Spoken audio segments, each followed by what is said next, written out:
Welcome to জ্ঞান পোহৰ। আশা কৰিছোঁ আপোনালোক সকলো ভালেই আছে। ডিব্ৰুগড় ইউনিভাৰ্চিটিৰ যি BEdৰ এণ্ট্ৰেঞ্চ, সেই এণ্ট্ৰেঞ্চৰ ৰিজাল্ট দিলে। আশা কৰিছোঁ আপোনালোকৰ সকলোৰে ৰিজাল্ট ভালেই হৈছে। বাকী মই ভাবিছোঁ যিমানখিনি মানে ন'টিচ গভৰ্ণমেণ্টেই হওক, প্ৰাইভেট কলেজৰ পৰাই হওক ওলাব, মই সিমানখিনি গোটেই ন'টিচখিনি যিমান দূৰ সম্ভৱ এটা ভিডিঅ' আকাৰে মই এনেকৈ আপোনালোকক জনাবলৈ চেষ্টা কৰিম। গতিকে আপোনালোকে যাতে আপডেটবিলাক ভালকৈ পাই থাকে তাৰ কাৰণে চেনেলটি ছাবস্ক্ৰাইব কৰি ল'ব। এতিয়া কথাটো হ'ল কি, যি যোৰহাট ডাইট, সেই যোৰহাট ডাইট যিখন তিতাবৰত আছে তাৰ পৰা যি এডমিশ্যন সন্দৰ্ভত ন'টিচ, সেই ন'টিচ ইতিমধ্যে ওলালে, আপোনালোকে হয়তো পাইছেই। এতিয়া কথাটো হ'ল কি, তাতে যিখন ফৰ্ম আপোনালোকে ফিল আপ কৰিব লাগিব, ঠিক আছে। সেই ফৰ্মখন হৈছে এইখন, আপোনালোকে চাব পাৰে।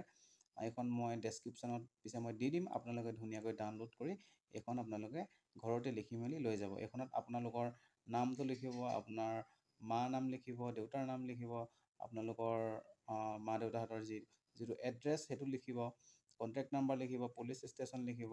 ইয়াতে ওপৰত ধুনীয়াকৈ এখন পাছপৰ্ট চাইজৰ ফটো লগাই দিব, ঠিক আছে। আপোনাৰ ডেট অফ বাৰ্থ লিখিব, আপুনি কি কাষ্টৰ পৰা বিলং কৰে সেইটো লিখিব, আপোনালোকৰ ছেক্সটো লিখিব, নেশ্যনেলিটি লিখিব। তেনেকৈ আপোনালোকে এইখিনি গোটেইখিনি ধুনীয়াকৈ লিখি দিব, ঠিক আছে।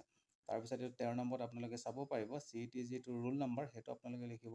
টোটেল মাৰ্কছ কিমান আছিলে সেইটো লিখিব, আপুনি টোটেল মাৰ্কছৰ ভিতৰত কিমান পাইছিলে আৰু আপোনাৰ ৰেংক কিমান সেইটো লিখিব। তাৰপিছত আপোনালোকৰ যি ক্লাছ 10ৰ যি আপোনালোকৰ মাৰ্কছখিনি বা আপোনালোকে কোনটো ইয়েৰত পাছ কৰিছিলে সেইখিনি গোটেইখিনি আপোনালোকে ধুনীয়াকৈ লিখিব। তাৰপিছত 12ৰটো লিখিব। বেচেলৰ ডিগ্ৰী যদি আপোনালোকে কৰিছিলে, অভিয়াছলি কৰিবই লাগিব, চ' আপোনালোকে সেইখিনি লিখিব। তাৰপিছত যদি আপোনালোকে PG কৰিছিলে, আপোনালোকে সেই মাৰ্কছখিনিও ইয়াতে ভৰাই দিব, ঠিক আছে।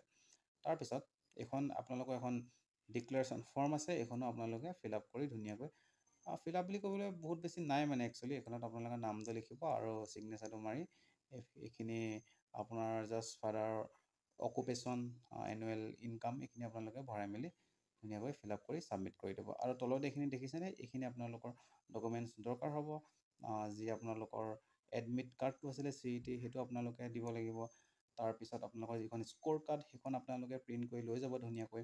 আপোনালোকৰ ক্লাছ 10ৰ এডমিট কাৰ্ডটো লাগিব। আৰু একদম মানে আপোনাৰ ক্লাছ 10ৰ পৰা একদম PG লৈকে যিমানখিনি মাৰ্কশ্বিট আছে সেইখিনি আপোনালোকে লৈ যাব লাগিব, ঠিক আছে। আৰু আপোনালোকৰ যিখন কাষ্ট চাৰ্টিফিকেট, সেইখনো আপোনালোকৰ প্ৰয়োজন হ'ব। আৰু কোনোবা যদি আপোনালোকৰ ভিতৰে যদি ফিজিকেলি অকণমান হেণ্ডিকেপ ব্যক্তি কোনোবা আছে, তেতিয়াহ'লে তাৰে যিখন চাৰ্টিফিকেট সেইখন আপোনালোকে লৈ যাব লাগিব। আৰু আপোনালোকে ডিব্ৰুগড় ইউনিভাৰ্চিটিত পঢ়া যিসকল ব্যক্তি আছিলে, তেওঁলোকৰ যি ৰেজিষ্ট্ৰেশ্যন কাৰ্ড, সেইখন আপোনালোকে লৈ যাব লাগিব, ঠিক আছে। আৰু যদি কোনোবা যদি ডিব্ৰুগড় ইউনিভাৰ্চিটি নহয়, তেতিয়াহ'লে আপোনালোকৰ মাইগ্ৰেশ্যন চাৰ্টিফিকেটখন আপোনালোকৰ ইয়াতে প্ৰয়োজন হ'ব।